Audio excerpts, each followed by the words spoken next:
Hey guys, it's your girl Nthabi back with the APC series. And if you're new to my channel, don't forget to like, share, subscribe, and leave a comment for your APC plug. So in this episode, we are going to discuss the points you need to consider for a strategy question. So when they ask you for strategic consideration on a decision that management wants to make and they want your opinion on it, be it issuing out dividends or buying shares or expanding operations or even moving to another location or whatever the case may be. These are the points that you will need to consider so that you are well-rounded in your answering and you are going to be placed at a C or a possible HC if you further elaborate. So let's get into it. So the first point you need to consider is strategic alignment, right? This is answering the question of, does it align with the overall strategic objectives of our entity? And does this support the entity's competitive advantage and market position? So in the decision that you're going to make, you need to make sure that whatever decision you consider at the end, it aligns with our strategic objectives. It aligns with our values as a company. It aligns in what we aim to do and what we aim to achieve maybe in the next 5 years. It must never hinder us from achieving our already existing objectives. Then the next thing we have to consider is the operational impact of this decision on our company, because as much as you can go on the AI tool or on the internet and ask what are strategic considerations for expanding into this entity or issuing out dividends or buying shares or whatever decision they want you to make, be it considering the project in capital budget, right? There's no use having a streamline of considerations and you're not even applying it to the entity. So this video will help you to bring it home. Ne? So the second thing is the operational impact, right? We need to consider, will this project improve efficiency and productivity? And how will it do so, right? Will it make us be more profitable? Will it make us be more efficient? And will it make us save money, obviously, right? And the next question is, will it enhance customer satisfaction? Because at the end of the day, our business is existing because of our customers, and our customers are the driving factors to our revenue. So we need to make sure that whatever we are considering, it's going to align to us improving customer satisfaction. Then we need to consider our employees. Do we have enough resources? Do we have enough staff for the job, right? If it has to do with expansion or something along the lines of a new project, we need to consider whether we have human capacity and resources. Because right now, imagine expanding and now the poor workers have to work overtime. They can't even take leave. It's a lot of things. You need to make sure that you have spare resources and human capacity to do the job. Then we need to consider the distribution line. Are our suppliers able to provide us with the products for this project? Are they able to provide us with the necessary resources? Will we have any shortages? Must we increase the quantity we're always ordering? That needs to be taken into consideration, as well as when we're considering prices, right? Because if maybe we have to charge the customer or we have to charge a specific price on that project, we need to know the costs that are going into everything.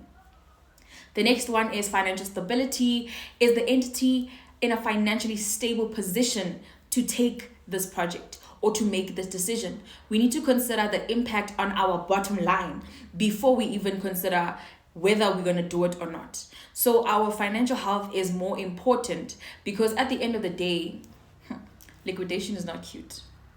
Then the next aspect we are going to consider is risk assessment, because how can you make a decision without considering how it's going to negatively impact us?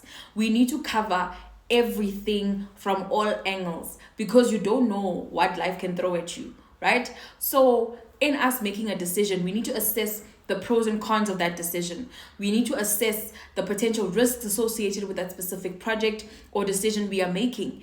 And remember, in the video that I mentioned in research, we need to understand that when you identify a risk, you need to assess that impact on our entity, the impact of that risk on our entity and how it's going to affect us. But there's no use coming with a problem without coming with a solution. Wabo? So after identifying the risk and assessing the impact, you need to look at mitigating measures on how to combat that risk or how to reduce it, right? Because risk assessment is about the risk, the impact, and how we're going to mitigate it. so that we are well equipped for whatever storm can come with that specific decision. Then the next aspect is considering the intangible benefits, right? So that will this decision enhance our company's reputation, and will it improve our brand image? Because we are building a brand at the end of the day. We must make sure we are at the top in our industry to have a competitive advantage. So in the decision we are making, how will it give us that competitive edge, in the market?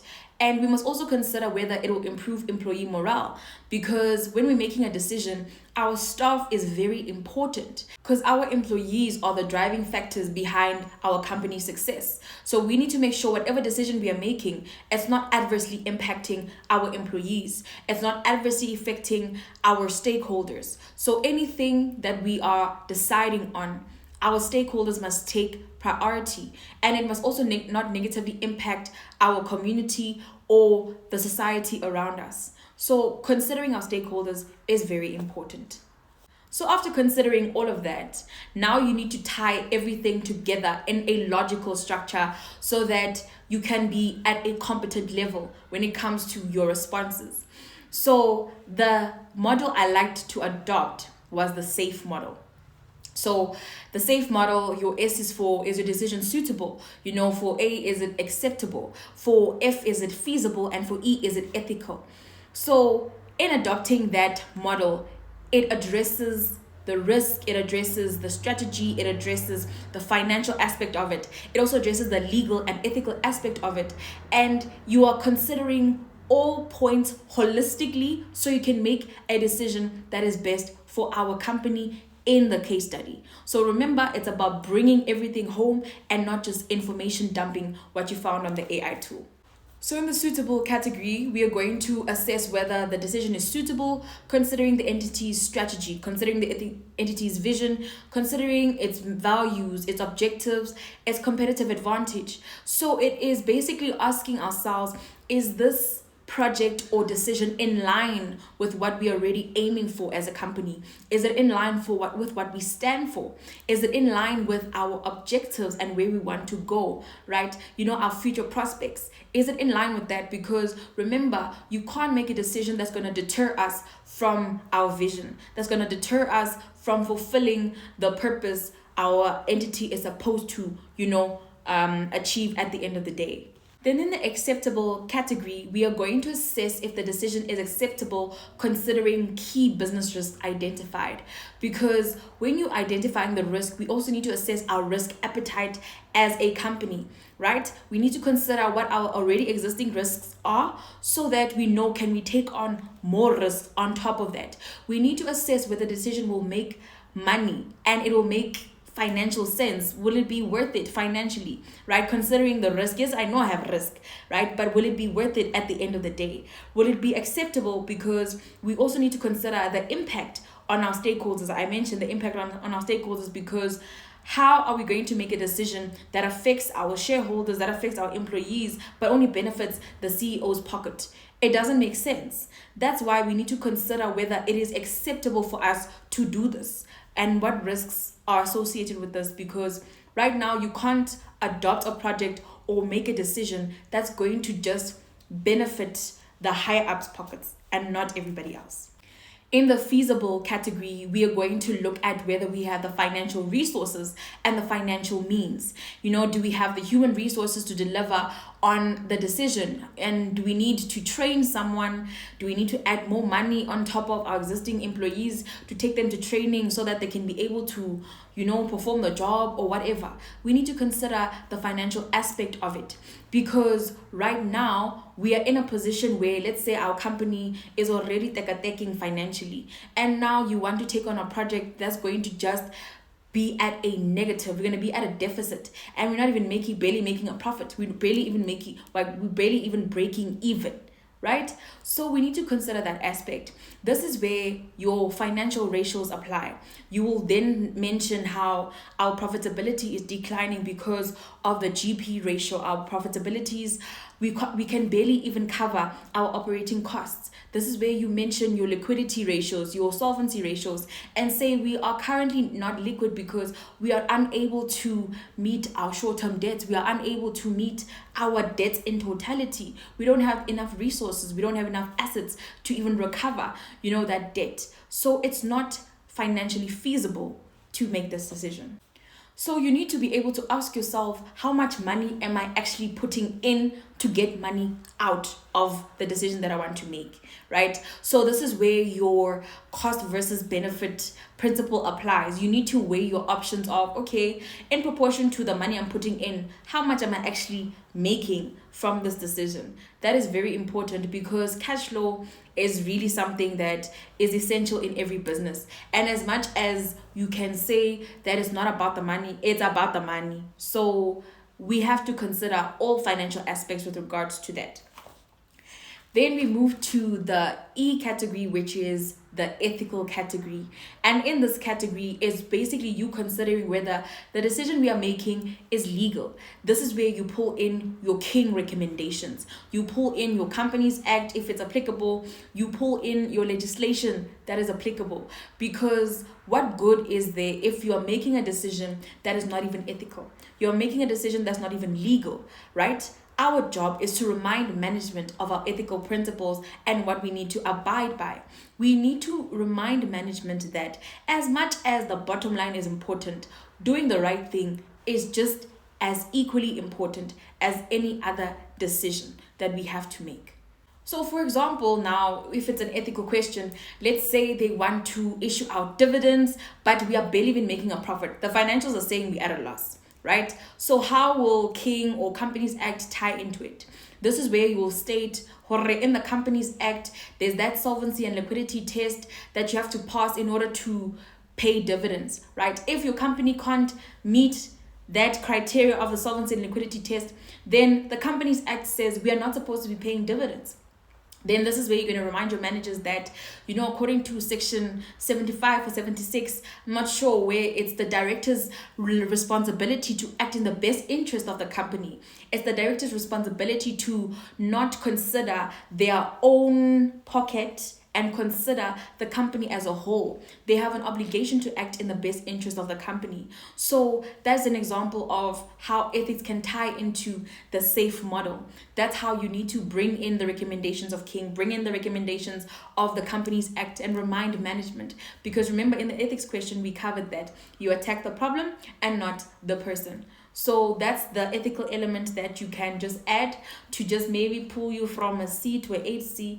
But yeah, that's how you consider ethics. So now we are done adding meat to our strategic considerations. We have considered everything holistically. Now we need to conclude.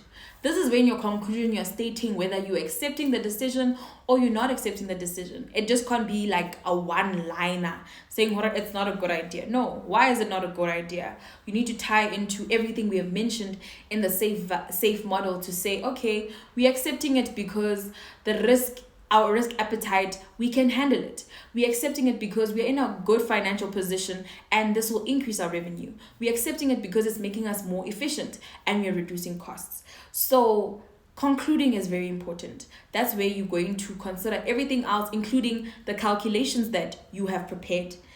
And now you are ready to make the decision. So that is how you tackle a strategic consideration question.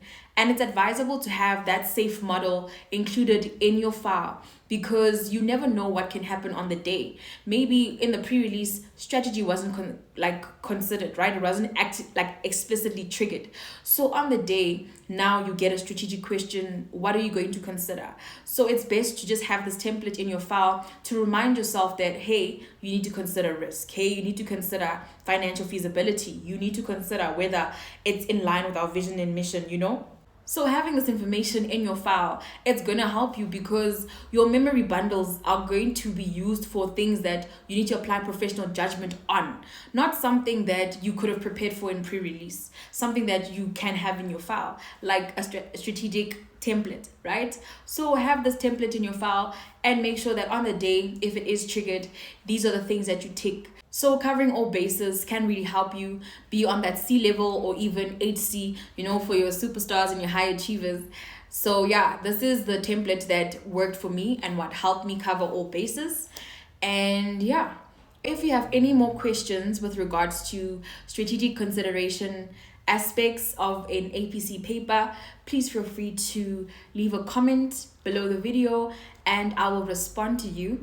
And make sure that you're at that C level for the APC exam. But other than that, thank you so much for tuning into the APC series. See you next time.